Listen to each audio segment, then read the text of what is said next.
అరణ్య సంసార యాత్రికుల శరణు ఘోషలు విని రోజు శబరీష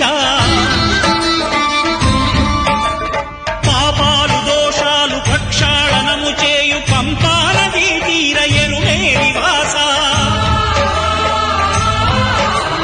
నియమాల మాలతో సుగుణాల మెట్లపై నడిపించి కనిపించు అయ్యప్ప స్వామి